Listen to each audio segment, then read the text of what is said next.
예, 안녕하세요. 신경외과 전문의 정상원입니다. 네, 오늘은 환자분들이 많이 하시는 질문을 한번 보겠습니다. 신경성형술을 받았는데 하나도 효과 없습니다. 돈만 날린 것 같아요. 이런 경우가 대체 왜 생기는 걸까요? 아무래도 어떤 분들에게는 효과가 좋고 또 어떤 분들에게는 효과가 없을 수 있잖아요. 이 차이는 어디서 나는 걸까요? 네, 이게 정말 중요한 부분입니다. 이제 신경성형술에 소용없다고 느끼는 경우가 크게 세 가지로 나눌 수 있습니다. 이제 통증의 원인이 염증이 아니라 구조적인 문제인 경우, 앞선 영상에서 잠깐 언급했던 문제인데요. 신경을 도로라고 해보면 도로에 일시적으로 사고가 났다라든가 아니면 쓰레기가 뭔가 떨어져 있다라든가 이런 경우에는 이제 차선이 잠깐 막히죠. 이런 경우에는 이제 사고 처리만 해결이 되고 아니면 쓰레기만 치우면 바로 길이 잘 뚫립니다. 이제 신경성형술이 이런 역할을 하는 겁니다. 근데 이제 문제는 이 원인이 공사 때문에 영구적으로 막아버리는 이런 경우라면 어떻게 되겠습니까? 그러면 아무리 쓰레기를 치워도 도로가 좁아진 상태라면 해결이 안 되겠네요. 그렇죠. 디스크가 심하게 튀어나오거나 척추관이 너무 좁아진 환자분들은 신경성형술만으로는 부족할 수 있습니다. 극단적인 예로 이제 수술이라든가 이런 치료가 필요할 수도 있어요. 그럼 신경이 눌린 게 아니라 신경 자체가 망가진 경우도 있나요? 예, 당연히 있죠. 저는 이제 환자분들한테 신경을 전선이라는 표현을 많이 씁니다. 전선이 오래 눌리다 보면은 그 안에 있는 내용물이 손상이 될 수도 있고 아니면 그 피복이 벗겨지는 경우가 있죠. 그럼 피복이 벗겨지면 그 안에 전류가 제대로 흐를 수 있을까요? 안 흐르겠죠. 마찬가지입니다. 신경 자체에 눌려서 이제 손상이 왔을 수도 있고 아니면 피복이 벗겨져 가지고 합선처럼 신호 전달이 제대로 안 되는 거죠. 그럼 이런 경우에는 신경성형술이 아니라 다른 접근이 필요하겠네요. 예, 맞습니다.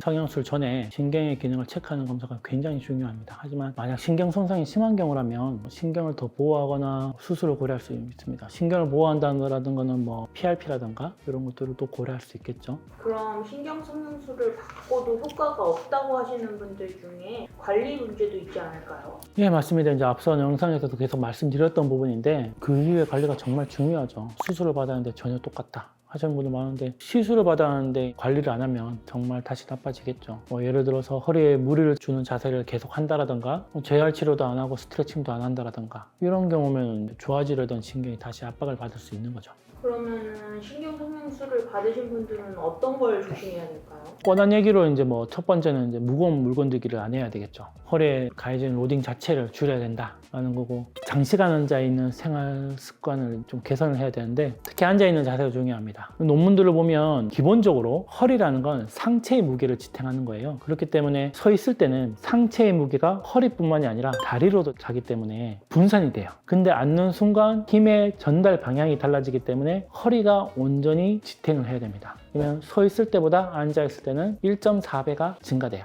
기본적으로. 그런데 이 앉는 자세가 이렇게 꼿꼿이 앉는 게 아니라 이렇게 자세가 되는 순간 1.7배가 돼요. 더 심하게 눕는다. 2배가 됩니다. 그러니까 앉아있는 자세도 정말 중요합니다. 장시간 앉아있을 때라도 중간중간에 서서 스트레칭을 하는 거라든가 앉는 자세 교정이라든가 이런 것들이 정말 중요하겠습니다. 이제 세 번째로는 이제 허리 근력 강화 운동 이런 것들을 해야 되겠죠. 신경이 눌리는 걸 방지하려면 허리 주변 근육을 강화하는 것이 중요합니다. 디스크가 왜 발생을 하느냐? 뼈와 뼈를 잇는 인대가 약해지면 튼튼하게 잡아주는 구조물이 약해지기 때문에 내려앉아서 디스크가 발생을 한다. 인대를 튼튼하게 만들어주지 못하면 허리 주변 근육을 강화시켜주면 디스크를 조금 더 튼튼하게 만들어줄 수 있는 효과를 볼 수 있다고 생각합니다. 유명한 연예인 있잖아요. 그런 연예인처럼 허리 근력 강화를 해주면 디스크에 좋아지는 그런 효과를 볼 수 있다고 생각합니다.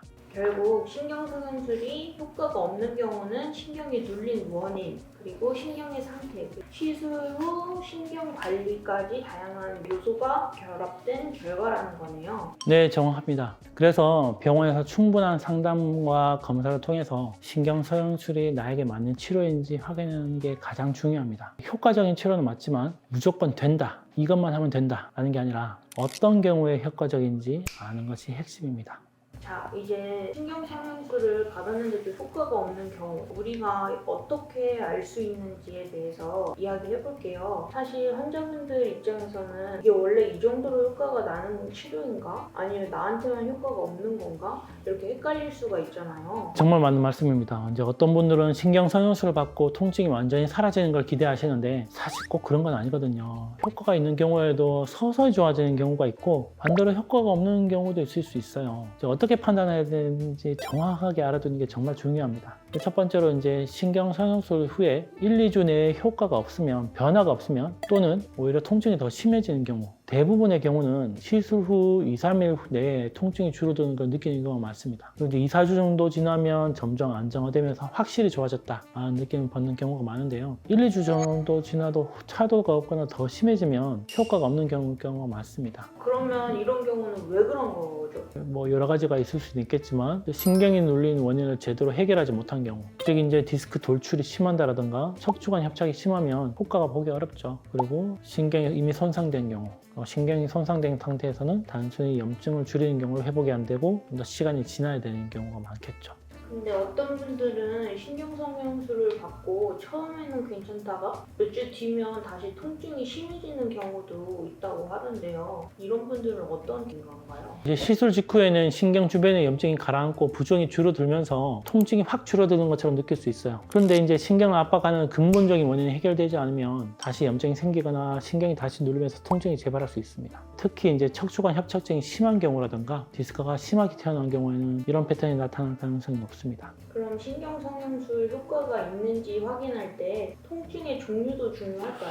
예, 정확한 말씀입니다. 이제 사실 신경이 눌려서 생기는 통증은 단순한 신경통과는 좀 다릅니다. 허리 디스크 때문에 신경이 눌리면 허리만 아픈 게 아니라 엉덩이, 허벅지, 종아리까지 아픈 방사통이 동반되는 경우가 많습니다. 근데 이제 신경 성형술을 했는데도 이 방사통이 그대로 남아있다. 그러면 신경 압박이 충분히 해결되지 않을 가능성이 높습니다. 그러면 어떻게 해야 돼요? 이런 경우에는 MRI 같은 것을 다시 한번 찍어보는 게 중요합니다. 왜냐하면 눌리는 정도가 더 심해졌다라든가 그런 경우에는 신경 성형술만으로 해결되지 않고 다른 치료를 병행해야 될 수 있으니까요.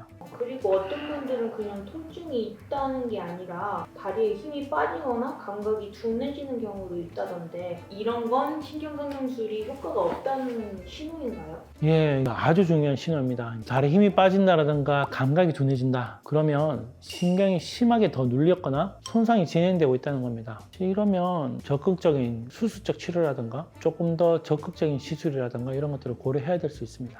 결국 신경성형술 효과가 없는 경우를 알 수 있는 대표적인 신호가 1, 2주가 지나도 차도가 없거나 오히려 악화되는 경우, 처음엔 괜찮다가 다시 통증이 심해지는 경우, 아니면 방사통이 계속 남아있는 경우, 그리고 다리에 힘이 빠지거나 감각이 둔해지는 경우 정도라고 정리해 볼 수 있겠네요. 예, 정확합니다. 그래서 이제 신경 성형술을 받고 효과가 없다면 무작정 실망하기보다는 내가 효과가 보기 어려운 케이스에 해당하는지 생각해 볼 필요가 있겠죠.